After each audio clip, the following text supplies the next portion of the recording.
নমস্কার। সত্য মঙ্গল চ্যানেলের সকল দর্শক এবং শ্রোতা বন্ধুদের জানাই আন্তরিক শ্রদ্ধা ও ভালোবাসা। আজ আমরা মন্ত্র জপ কিভাবে করব এবং এর পদ্ধতি কি সেই নিয়ে স্বামী সোমেশ্বরানন্দ মহারাজের কথা থেকে আলোচনা করব।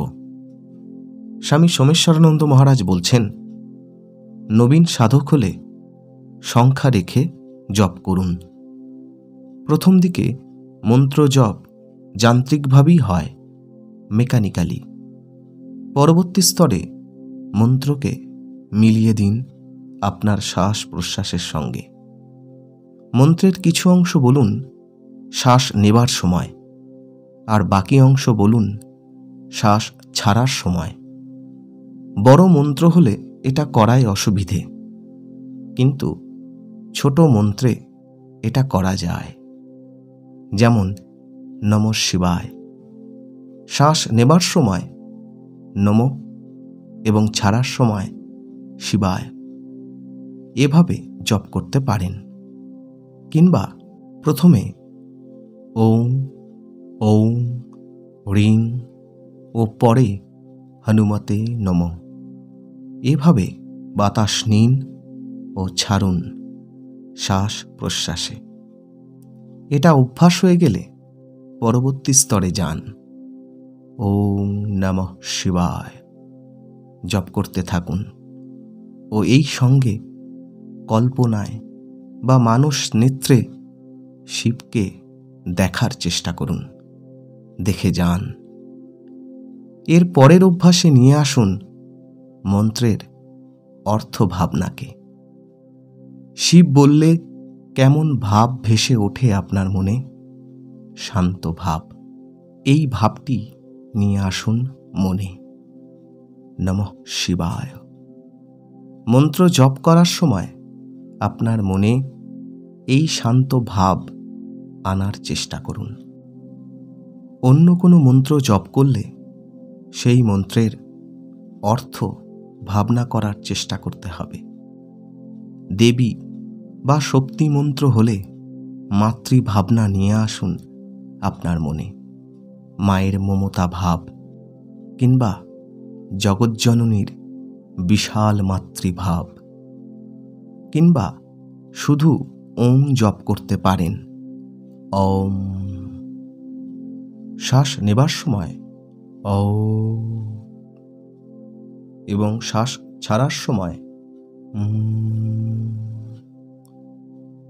ওং হল সর্বব্যাপী নাদ, সমস্ত শব্দের উৎসধ্বনি। সূক্ষ্ম এই বিশাল শব্দের অনুভব ওঠান নিজের মনে। আপনি যেন কান খাড়া করে শুনছেন অনেক দূর থেকে ভেসে আসা সূক্ষ্ম শব্দ ওং।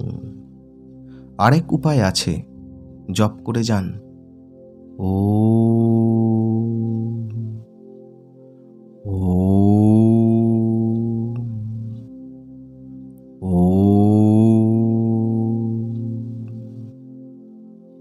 এই নাদ ধ্বনি যেন আপনার চারিদিকে চলছে, আপনি সচেতন।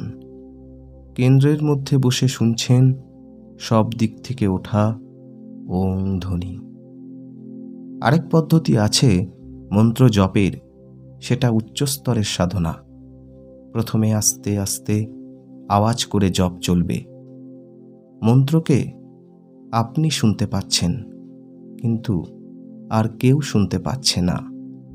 এভাবে বেশ কিছুক্ষণ জপ করে মনে মনে জপ শুরু করুন।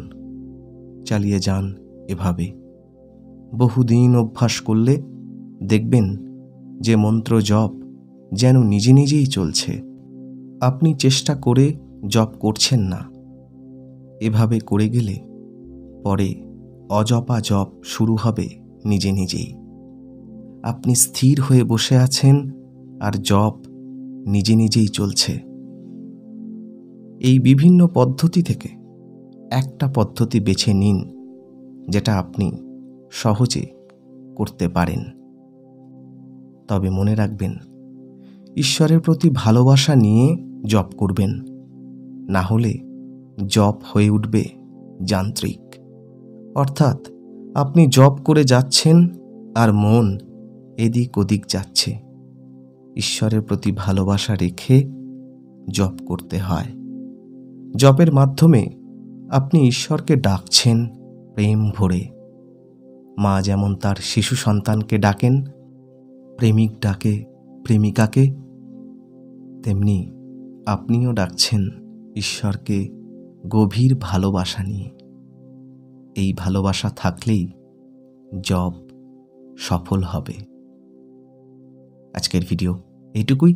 আশা করছি আজকের ভিডিও আপনাদের খুব ভালো লেগেছে।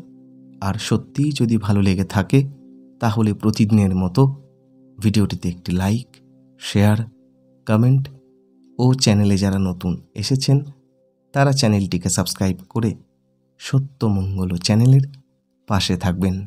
ধন্যবাদ।